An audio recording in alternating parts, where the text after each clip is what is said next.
Yo, what's poppin'? It's your boy Ace Torn. Yes, sir. You know what time it is. I am the voice of the South. Q Smitty with Polar Jocks. Give you that cool rush, man. We got a special guest in the building talking about flipping bricks today. Yup, man, we talking about them bricks, but we ain't talking about your kind of bricks. We talking about legendary bricks, man. So this, which I must understand what's going on right now, man. We got a legend in the building, living legend in the building. This man has helped I want to say millions of people. I know thousands for sure, but definitely millions of people, man, change their lives, change their family lives, their personal lives, you know what I'm saying, people around them by doing this, all from not having a dollar in your pocket or having a couple of dollars in your pocket. I'm on the rise now with the situation, what we finna get ready to get into. So this is not a game. This is a true story, you know, real life, a real business that can change your life as well. Ladies and gentlemen, I want to introduce you, Tyrone Taylor, aka FLIPMAN. What's happening, guys? Yes, sir. Yep. So what's going on, Ty, man? How you feeling? Oh, nothing. I was looking for the girls, man. They coming. This boy Ace Torn, one half of Polar Jocks with, man. You need to pull up at the Dactyl Bars. No coverage charge. And guess what? You got to be 21 to enter. You got to. The World's Games is here. So you trying to pregame. I'm at Dactyl Bar where you need to come to. You trying to wind down. This is a spot you need to come to. Or trying to move around a certain way. You don't want too many people in your business. The Birmingham Dactyl Bar where you need to come to, man. 324 9th Street North. And also, don't forget, Sunday through Thursday, 4 p.m. to 10 p.m. Friday and Saturday, 4 p.m. to 2 a.m. It's Polar Jocks. Now back to you. Yeah, I'm good, man. Glad to make the connect. You know what I'm saying? I really like the first time I've done it a couple more times, but this is the first time I've done it in Birmingham. So. Okay, good to have you, man. So you actually from Birmingham, right? Well, no, I'm not from Birmingham. But if someone has been in a place for almost 32 years, does that make them from there? Yeah, you might as well. So all of my adult life, but I grew up in a town 3 hours southwest of here, less than 1,000 people. The name of the town is Millry, Millry. Okay. It's in Washington County. Try to describe it to you. You have Mobile County.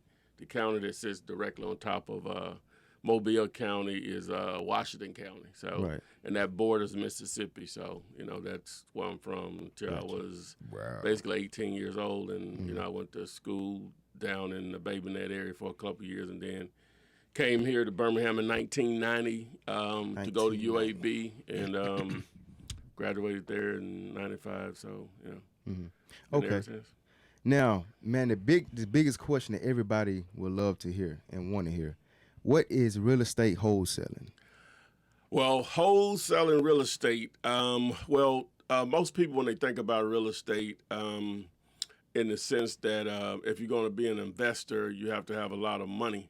And, you know, I thought the same thing before I was fortunate enough to be introduced to it.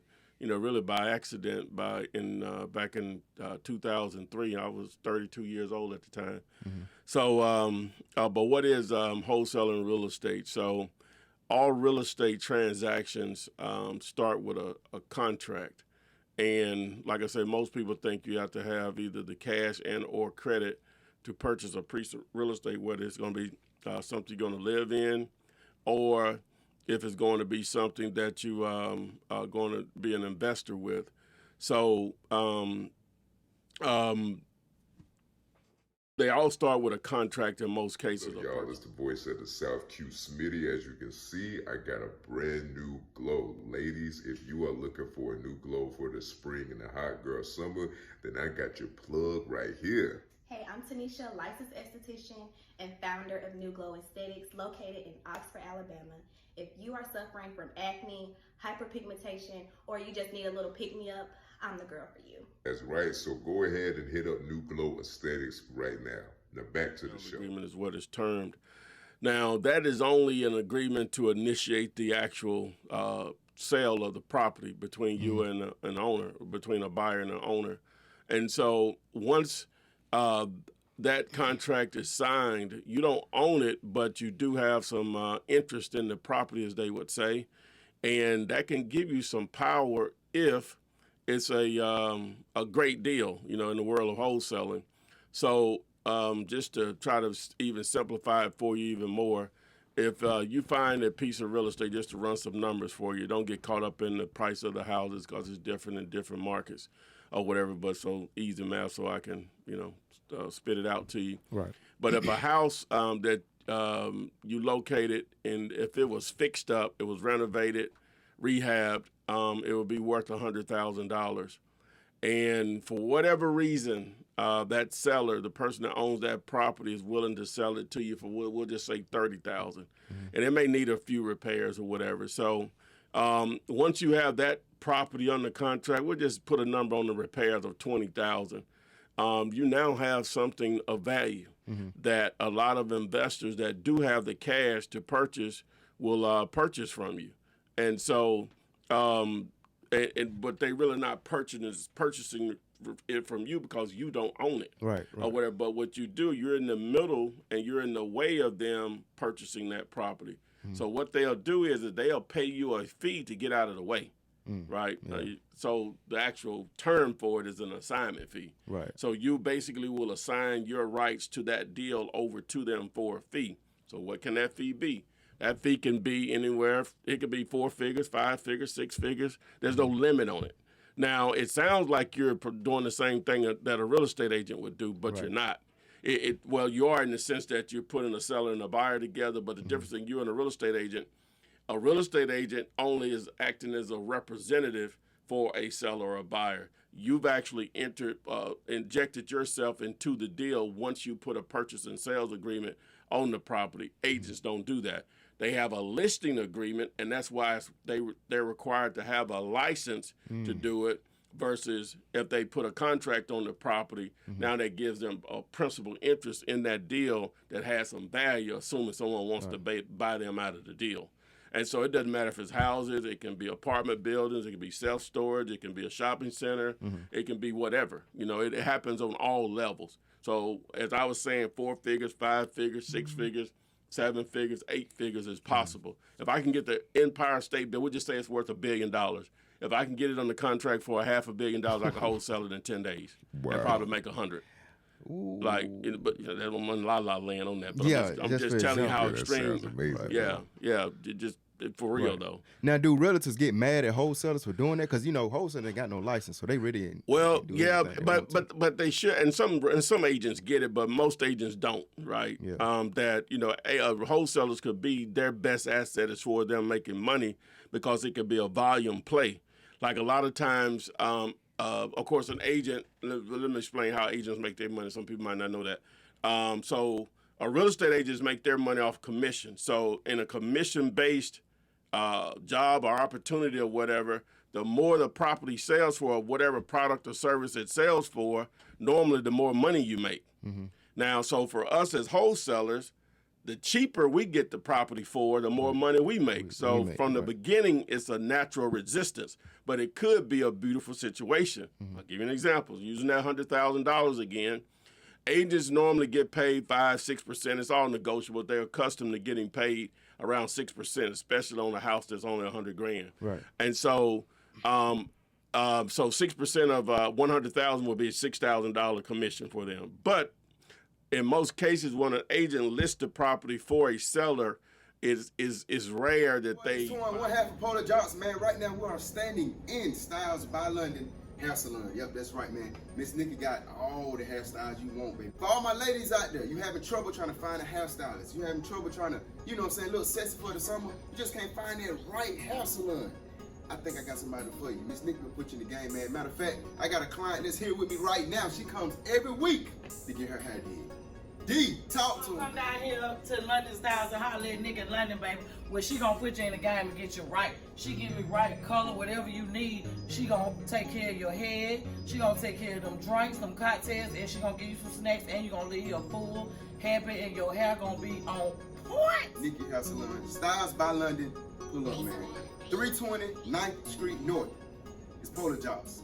Now back to the Buyer show. for it also, they normally have to depend on another real estate agent. They call it a buyer's agent to bring the buyer to the table.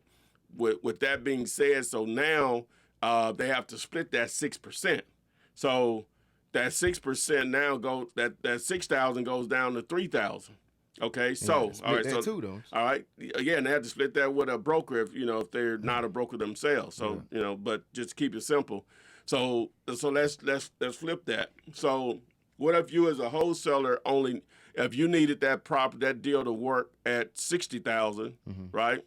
But you went directly to the listing agent and you didn't bring an agent to the table. They call that double dipping. So now, in most states, some states don't allow it, but that agent can represent you and the seller, and they can keep the entire 6%. So 6% on 60,000 is 3,600. Whereas if they had to split on 100,000 with another agent, even though it was 6%, but they would only get paid 3% on 100,000, that would be 3,000. So there's a $600 difference, even though there was a $40,000 discount on the property. Most agents don't get that. So, FLIPMAN, I want to talk about that because, it sounds like foreign language for somebody on the outside looking in. Well, but, to the common man, I would say when it comes to wholesale, like, why is it important to wholesale? Well, I know finances, when it comes to the financial side of it, it's very beneficial, but what's the whole purpose of wholesaling? Well, number one, to make money, but it also is a gateway to get involved in real estate.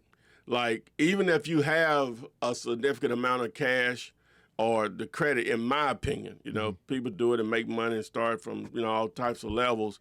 But what it does do, if nothing else, is teach you how to find great real estate deals. You won't ever lose that.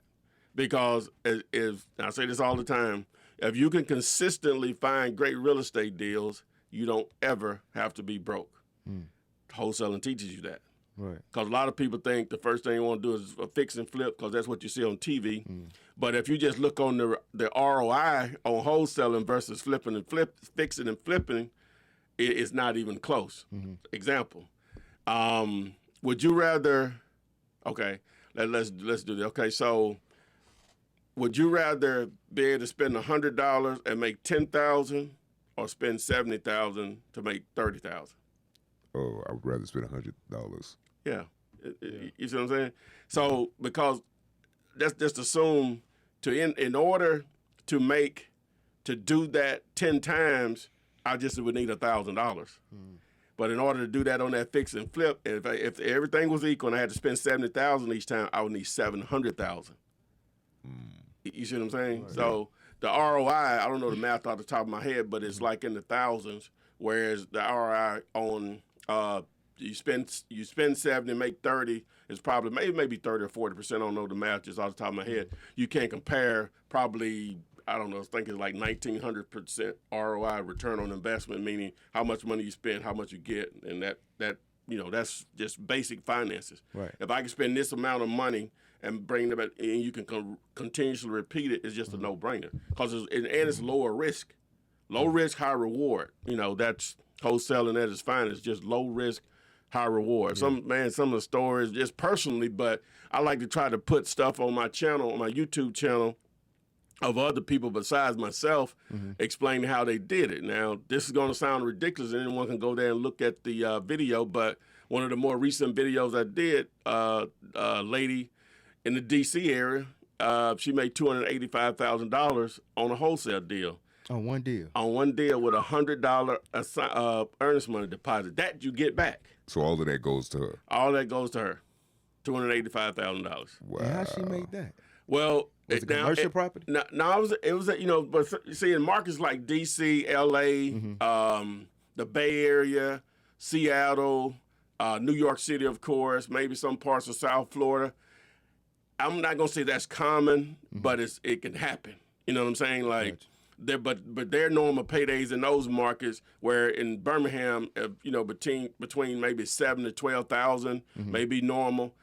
Theirs may be 30,000 to 50,000 is normal, because the prices of houses are more or whatever. So like when I'm explaining this sometimes on some of my other stuff, and people say, well, we don't have houses here that are $100,000. Okay, that's fine. You know what that means? Yeah. You're just going to make more money than me. Right. You do the exact same thing because people still die in L.A. They still get divorced. They still lose their jobs. Yeah. They still are tired landlords there. People still have medical bills, relocation, life.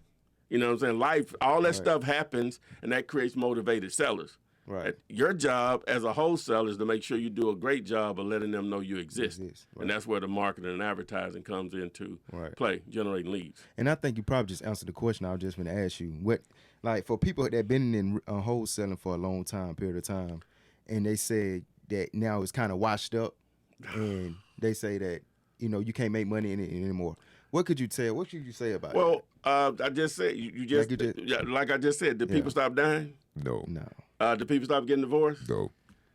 Did people stop losing their jobs? Not at all. You think there's some tired landlords out there after COVID? Oh, yeah. Hell Yes, yeah. sir. You know what I'm saying? Yes, sir. Life, man. Yeah. Unless they make houses free, wholesaling will exist. Right. Even if they change the laws, that's fine. That run all the people that's scared away anyway. I want them to change them. Right. You know what I'm saying? Right. Because it's still going to be a way, legally, to do it. So the origins of this, man, how did you get crazy. into real estate? Well, okay. All right, so I like to think I'm an entrepreneur first, right? You know, back in college. Now, I wasn't one of those kids that, like, you know, set up lemonade stands and all that stuff when I was younger or whatever. I didn't hit the entrepreneur bug, really didn't hit me until in my early 20s. And so one of the first things, I did some stuff before, but one of the first significant things I did, I had the brilliant idea that I should be outside of that window. I don't know, I'm sorry, it don't matter. That I was going to take my student loan money and start buying used cars. That ain't bad, though. And so I'll tell you what That's the a problem with good that is. Bad And so- idea, though. And so I don't even know how I figured out how to get a dealer's license. We didn't have the internet back then. That's how old I am. So the internet didn't exist in the early 90s. You know, well, it existed, but not to the public on a large scale. Yeah. And so I don't remember how I even found out about it. But anyway, I registered and got a car dealer's license, right? And so I started going to auctions, and there's a couple of them in that Moody Leeds area.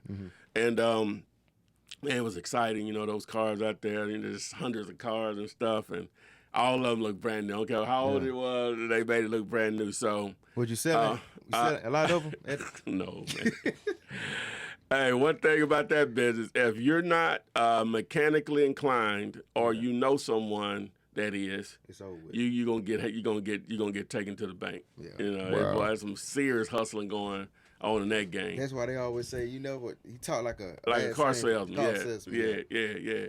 And so anyway, so it didn't last that long or whatever. Some of my friends still mess with me now because I would change cars all the time. You know what I'm saying? Yeah. Yeah. But I was badly just making it on it. So fast forward to that was probably like 92, 93. So fast forward to 1995, and my brother, two of my cousins, and one of my brother's friends, was my friend also, I guess. We went to Black Beach Weekend in Daytona, right? They still have that? Yeah, they Yeah, do. they still Okay. have it. do. My homeboy actually DJ there every Oh, year. really? Okay, yeah. So Shout out DJ Cuzzle. that's what's up. So we went down there, and one of my brother's friends met us. He lived in Orlando, and he met us up there in Daytona. And he was talking about he had started this mobile car wash business, and he had made 6 figures. Hey, that's all I needed to hear. I couldn't wait till I got back to Birmingham.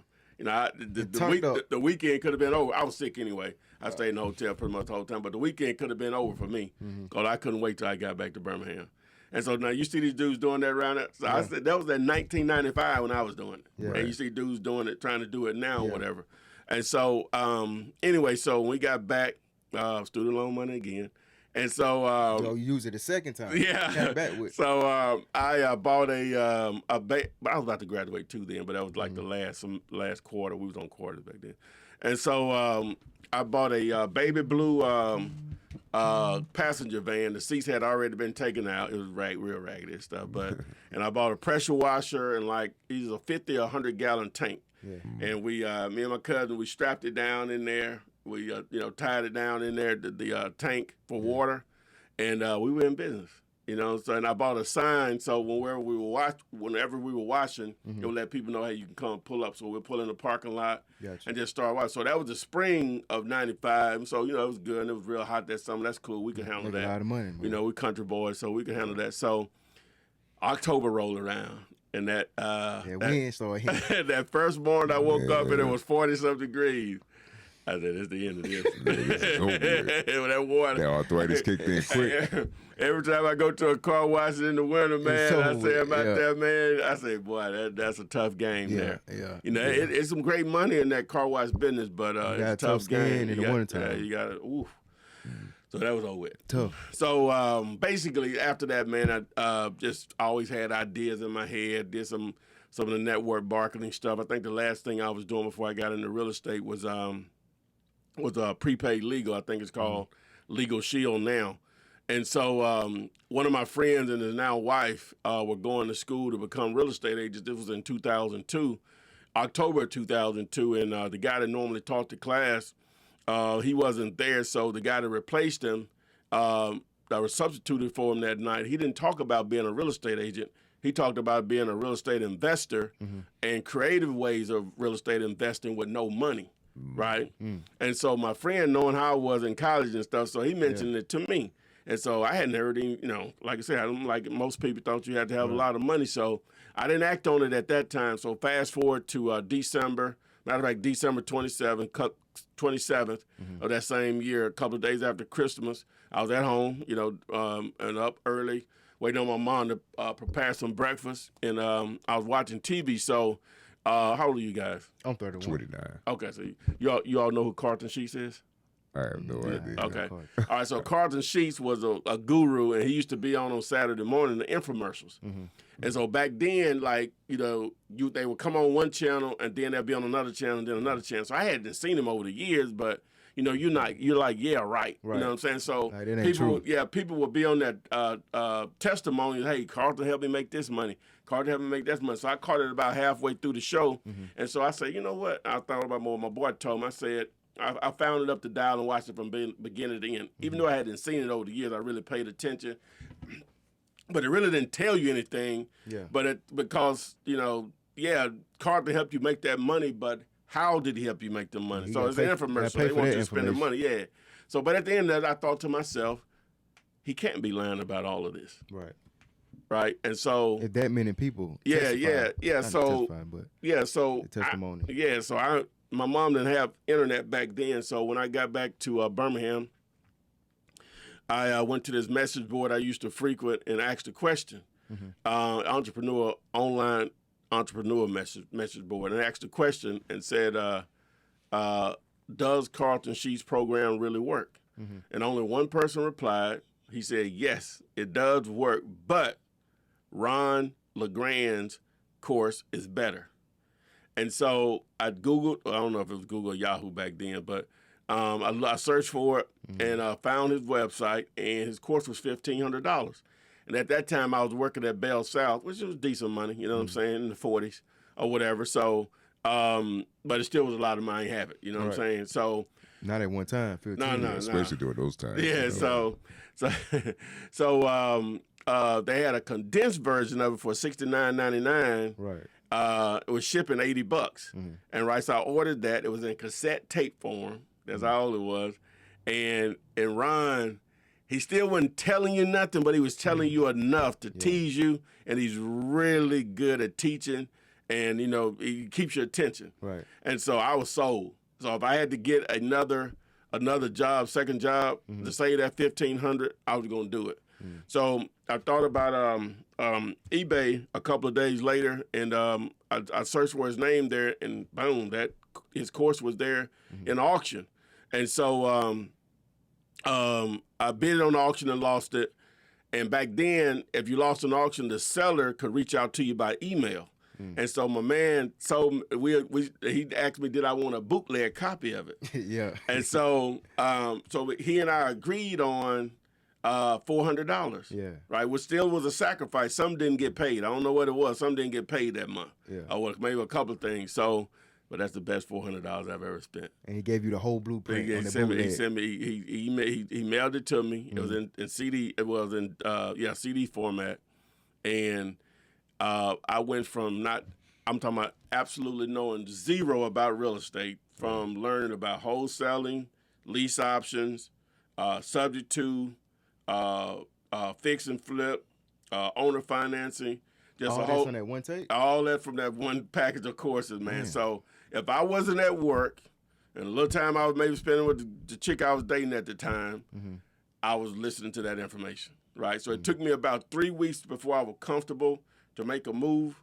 And so the Walmart on John Hawkins Parkway over in Hoover had just opened, and it was a sign shop that opened in the front of it, or whatever. And I went there and ordered the banner sign, you know, the We Buy Houses sign you see on the street. I ordered 50 of those, paid $250 for them. No, something else didn't get paid. Yeah.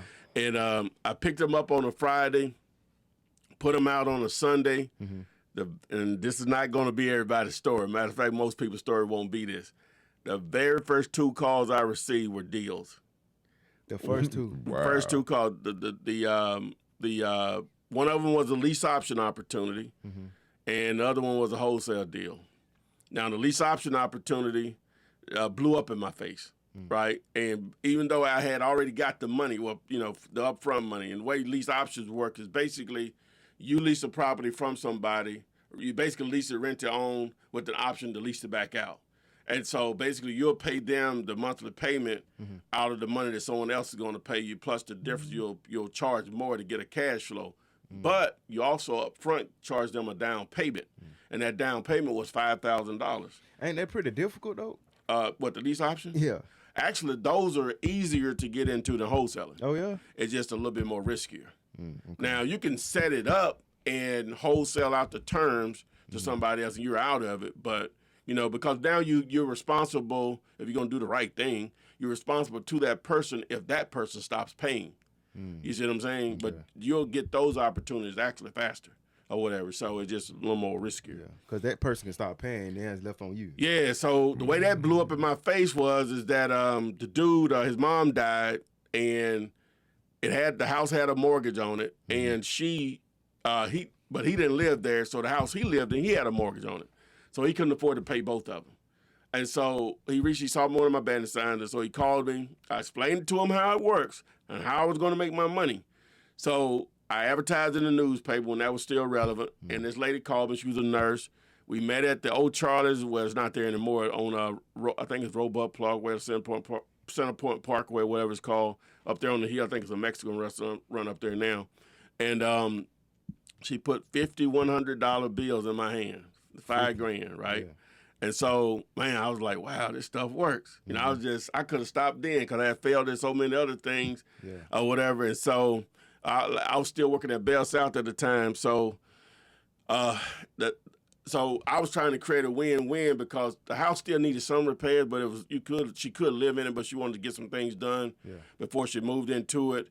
And the owner mentioned to me through our conversations that he was a handyman. He could do stuff. So I just thought he knew about the house. She could hire him to do the work or whatever. On top of that, a guy that worked with me was a mortgage broker, and the owner mentioned that he would like to refinance his house. So I thought I would just creating win-wins all over the place. So my friend that worked with me told him that I had found somebody for the house, and the lady had already gave me $5,000. What did he tell him that for? He messed up the whole operation. He messed up the whole deal. But it's good it's happened that early because when he met her over there to discuss the repairs, he came over there in a rage, told her to get off his property. Tyrone does not own this, and he was going to call the police. So, of course, what she thought she had been scammed. Right. So she called me crying and explained what happened. I said, where are you right now? Right, like that. And so I said, I'll bring you your money. Or what I had already spent about $700 of it. But so I took her all the money. Right. And so I called him because I wanted to see what happened, and he and I got in a big, huge argument or whatever. And my boy, I didn't know this, not that it matters, but that he was a preacher, right? Oh, and so me and him going back and forth, we were cussing each other out, man. And so I said, I don't know what church you're over, but I feel sorry for your congregation. Oh, man. I hit him low. Why you say that? He probably turned up.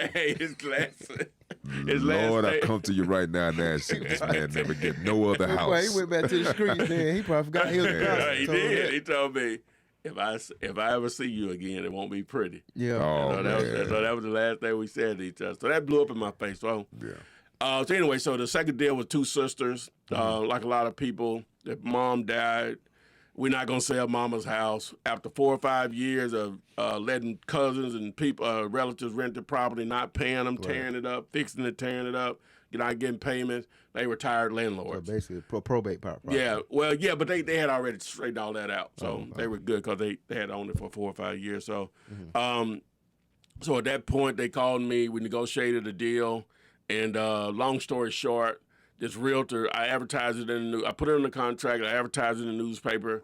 This realtor called me, and I told him the whole deal or whatever, and he was like, well, because I had it in the contract for $20,000. And I advertised it at $25,000. He said, "Well, I have a buyer for it, but I'm gonna need half of that half of that $5,000." And I was like, "Okay," or whatever. So, 10 days later, but after I met them, like a day or two after, we signed the contract. 10 days later, we closed, and that was my first deal, $2,500. So that was in March of 2003. I know it's a long, drawn-out story, but No, that's perfect. I needed to hear 'Cause those people, details. yeah, we need to hear that, Yeah, and people like- need to hear that. yeah. So what makes a good deal? What makes a good deal, right? People go about it different ways, but for newbies, and sometimes they dispute what they call the Mayo formula and maximum allowable offer. But okay, so you have to get in the mind of how the investor is going to make their money, right? Gotcha. So then you have to backdoor it from there to figure out how you're going to make your money, right? So you have to know what can it be worth once it's fixed up, similar to what I explained a moment ago.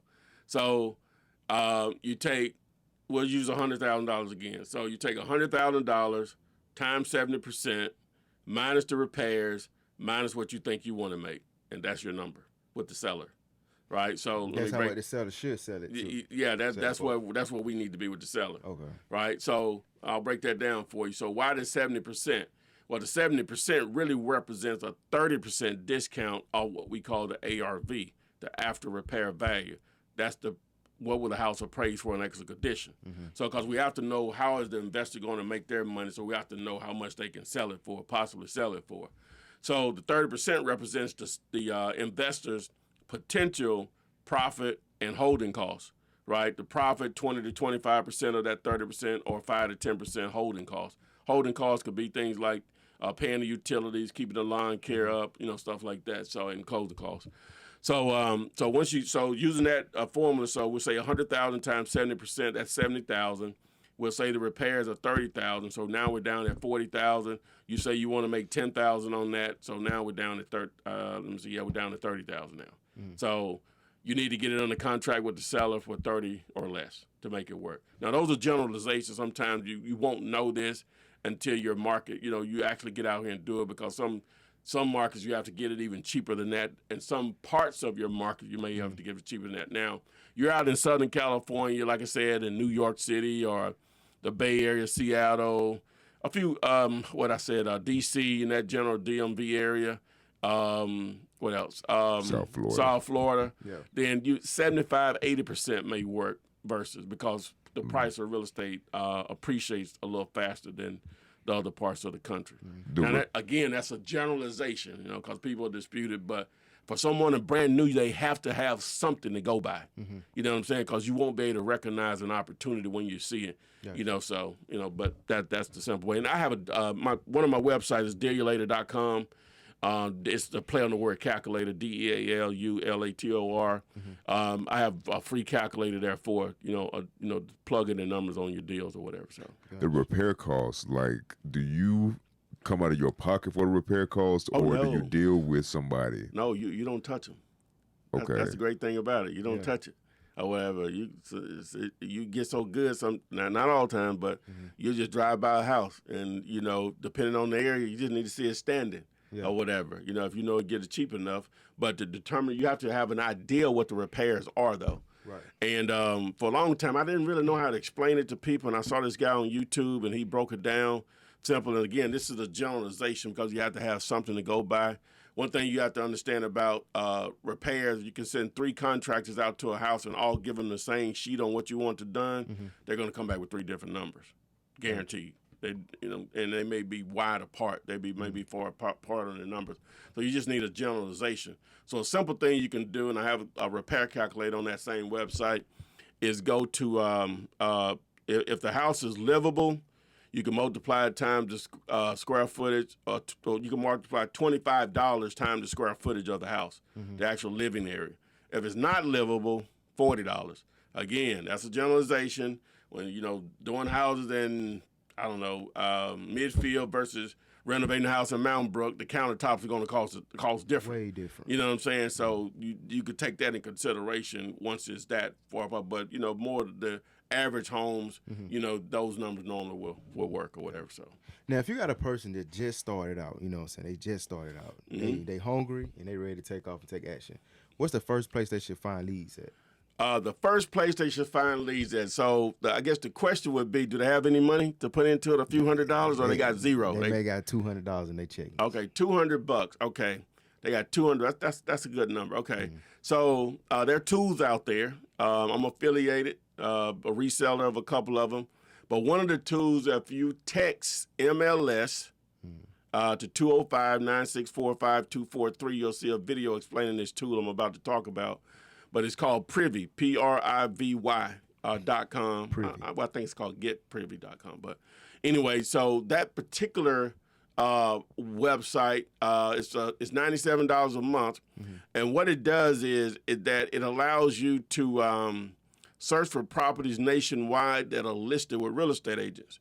Now, for a long time, I advise newbies to avoid those, right? Because dealing with real estate agents is another level, and if you're not really sure what you're doing, they can frustrate you right out of the game because of the guidelines that agents want you to follow for them to even take you serious. They're going to normally want at least $1,000 in earnest money deposit, and what an earnest money deposit is basically a deposit that's saying, hey, I'm serious about this. Now, there's no law it has to be that. That's just what they want or whatever. And then they want you to have proof of funds, meaning you can pay for it, whether it's through a bank or a lender has approved you for a certain amount that you can buy, or your actual money. Now, with the proof of funds, there are services out there. I'm affiliated with one that will help you with that. But as far as the earnest money deposit, then now they can get rough. Yeah, they can get rough, because $1,000, it can be, challenging for someone to come up with, to put up. Now, and so that's where it becomes very important to know what you're doing if you're going to deal on that side of it. So let's flip it in another way then and forget about that side of it. Now, even though you have $200, you can buy. Well, that wouldn't be enough for that. So $200 would probably just be gas money to drive around.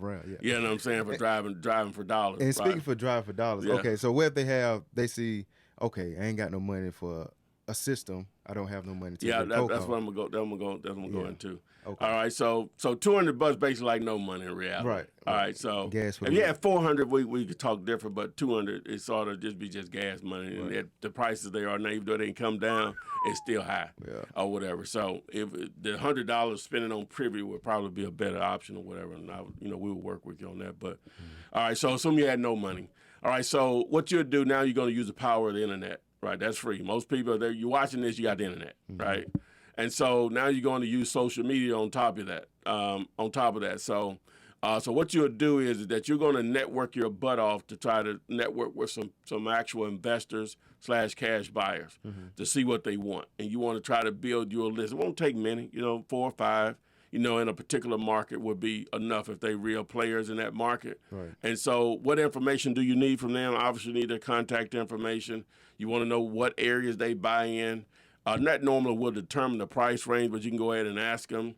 You want to know what's the level of repairs they like to deal with. Some of them will take anything on from a burnout to up and above. Some of them really only want stuff that's livable and just cosmetic. The minimum, if I didn't say minimum number of beds and bath, you also want to know how many do they buy per month.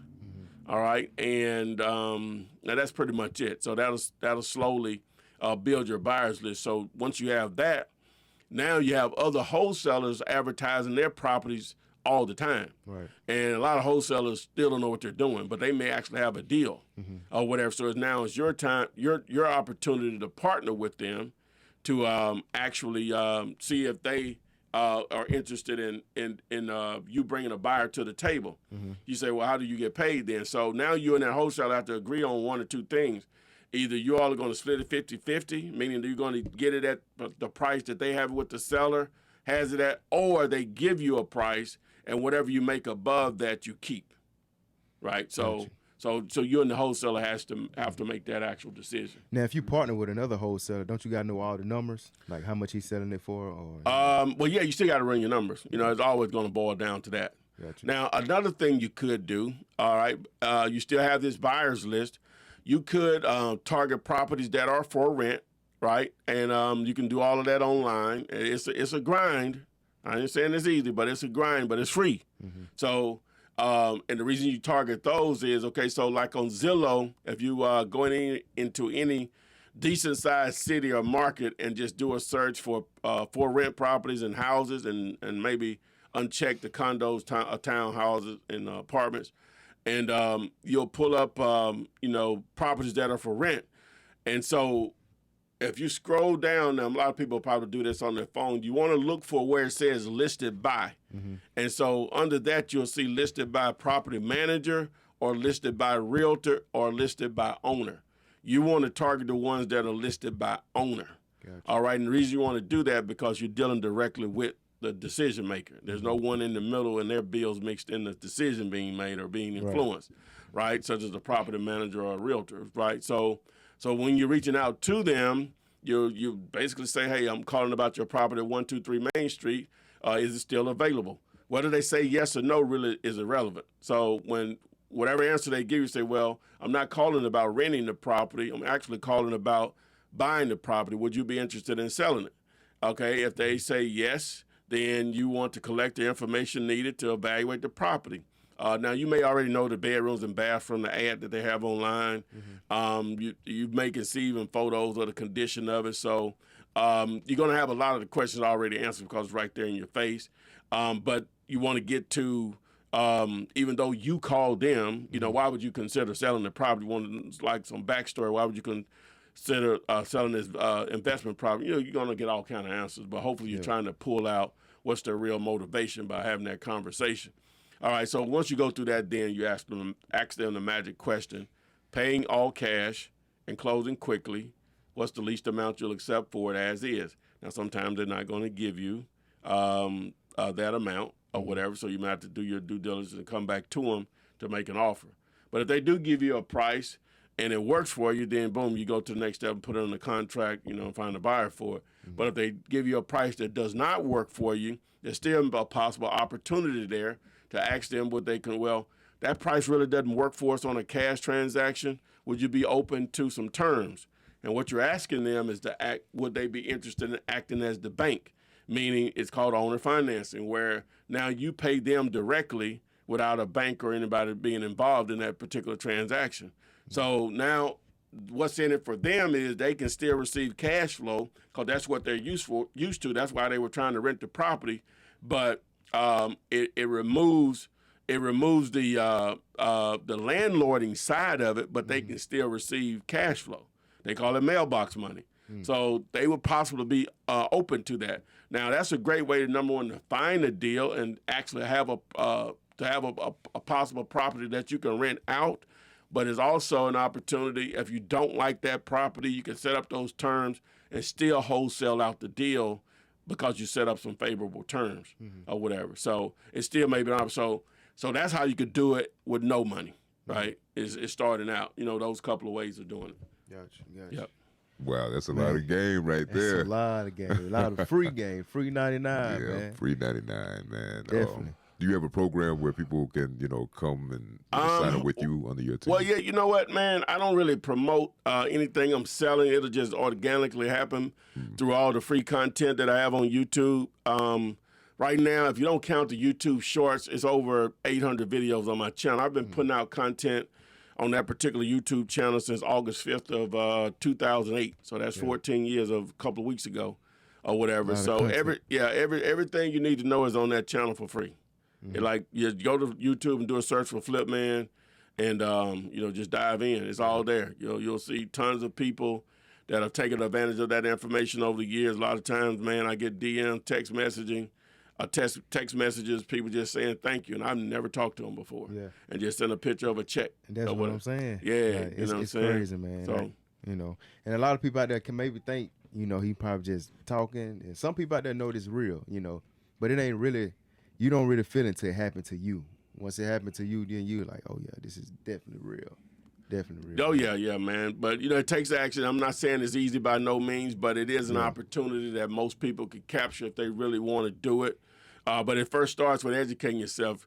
If you don't have the patience to educate yourself, you might as well do something else. Yeah. Because real estate in general takes patience. But you're talking to large sums of life-changing money for most people. You know what I'm saying? So I don't know what to tell you. You know, it's not the only way to make money, but for somebody that got no money, it's one of the best things going. Yeah. You know what I'm saying? So yeah. Before you get ready to get up out of here, I just want to ask you another question. Now, as far as your style, what type of properties do you like, or do you attack? Well, you know, we're still doing houses, man, but we're having a strong push towards some commercial stuff, self-storage, and one particular type of property that we're really going hard at is like your former Kmart's, you know, your vacant Walmarts, you know, large properties like that with the big box, but they have a lot of parking. So we have some plans for stuff like that or whatever. So that's the next level. That's what you can make life-changing money in houses, but, you know, that's where you get, like, wealthy in the real money. In the commercial stuff. I'm saying it could be just a couple of deals, you know, and just set you up for life on those, so, or whatever. You know, that's where I'm trying to go now. Cool. Man, Ty, man, we appreciate you coming through, man. Also, too, for all our followers out there and our supporters, don't forget Planta and Broja. Don't forget your plant-based protein. Now, this plant-based protein is real special. Think you tasting candy, but it's real deal plant-based, you know what I'm saying? Organic flavor. Everything in it is help you to embrace, like you don't feel sluggish afterwards. You know, some protein powders, they have you feeling sluggish, head hurt. You know, you don't feel like yourself after about 3 hours after taking it. Also, too, mental juice. Mental juice help you focus. Whatever I'm focusing on, what I'm trying to do, it helps me lock into that, you know, and focus on that. Man, before we get ready to get out of here, Ty, we got to let you know, man, we got to put you on the smooth of the week. It's called the Purple Twist. You know, the Purple Twist, man. So what this does is it helps you pretty much with energy. It's a meal replacement. You don't be as hungry as much. It's perfect for the people, you know, for individuals that's on the go a lot.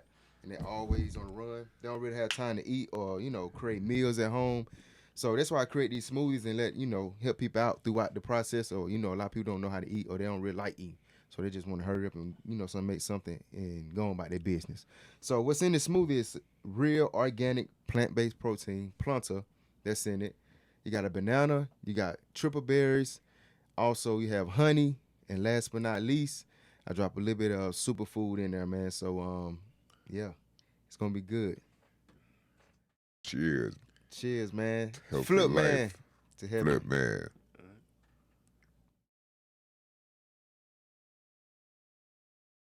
Man, this thing good, man. It's real nice and sweet. Yeah, So definitely. that's all you supposed to drink? That small cup, or you supposed to drink Oh, more? you bring more. You can drink Let me get another shot of that, man. Yeah, man, you had to get some more of We that got too. Flip on it, man. So everybody, if you want to find out how to get this recipe, go to my Patreon. It's gonna be on the link below. And when you go to the Patreon, it actually show you how to make it, and they'll show you the type of ingredients that's in the smoothie, you know. And like I said, it's all organic stuff to help you. And I do studying on this as well. So if you go to it, under the ingredients, what's so unique about it, the ingredients I have, and I'll explain to you what the ingredients does to your body. Want some more, Flip? Oh, yeah, I'll take another shot. So I'm telling you, man, it sells itself. So once again, shouts out to everybody out who locked in with us. Follow Polar follow FLIPMAN, as Flip on IG, you know, FLIPMAN on TikTok, and also, are you on Facebook, Flip? Oh, yeah. Facebook, What's FLIPMAN. happening? It's your boy Ace Torn, one half of Polar Jocks. This segment is brought to you by Refresh Clothing. Yep, that's right, man. The #1 clothing store in the city. Now, you looking to get fresh. You trying to get clean. You going to a special type of event. This is a spot you need to come to. Refresh Clothing is real unique. You want to know why it's so unique? Because once you buy an outfit, once you get a fit, you will not see it on 1,000 more people. You the only one that's gonna have that fit, all right? Because when they restock, they don't restock the same type of outfits. It's a different style, it's a different look. That's why you need to pull up on Refresh Clothing. And I'm talking about deals on top of deals, crazy deals. You know the World's Games is coming in June. You're gonna wanna look good. This is the spot you need to come to, man. Refresh Clothing. We'll see you soon. Brought to you by Polar Jobs. Now back to the But show. once again, man, Ty, we appreciate you for coming through, man. You know what I'm saying? Talking about wholesaling real estate. A lot of people going to listen to this, and it's going to change a lot of people's lives if they take action, you know. But anything else you want to tell anybody that before we get ready to get up out of here? Oh no, man. It's endless opportunities out here, man. Yeah. You know, there's a lot of issues going on in the world, but this thing that the internet is a serious equalizer or whatever, because you can be anonymous and making a killing. You know what I'm saying? You just you don't have to let people know who you are or whatever. You know, of course I went about it different because this was a hobby, this FLIPMAN stuff. And the only thing I had of value was my knowledge of real estate. So, but people who really know me, they always surprise them even doing stuff like that. And I thought you created it. To be honest, man, I was like, man, this guy. No. Because you talk so detailed about it. Yeah. You got so much content about it. So it make you think like, you know what I'm saying, you maybe had something to do with starting it. No. It's been around hundreds of years, man. Yeah. No. Like the information that I initially got my hands on, that was in 2003. It was from 1997. Damn, that's crazy. Yeah, information travel. You know what I'm saying? It was from 1997. Yeah, that's how old it was. Yeah. So, where can they find you at? I'm everywhere at Ask FLIPMAN. Like I said, YouTube is where most of the content at. We have a lot of fun on TikTok and Instagram, you know, places like that or whatever. But you know, you see I'm serious about it. You know what I'm saying? But the fun that we have just to get your attention. Y'all be tripping. You know what I'm saying? y'all go check out FLIPMAN TikToks, Instagram, IG, man. I'm talking about they be clowning. I'm talking about real funny, man. I want to appreciate you once again for coming through, Ty. And man, we'll have you again soon, you know, to catch up on everything. But definitely, man, appreciate it. No problem, man. I really appreciate you guys inviting me. Yeah. You know where to follow us at? Polar Jocks, POLARJOQS, man. Jocks. Q, what's happening? Man, yeah, man. Got some good jewels, man. So make sure that y'all follow us. We got some more good stuff coming up, man. More good content on the way. Y'all stay with, and we got.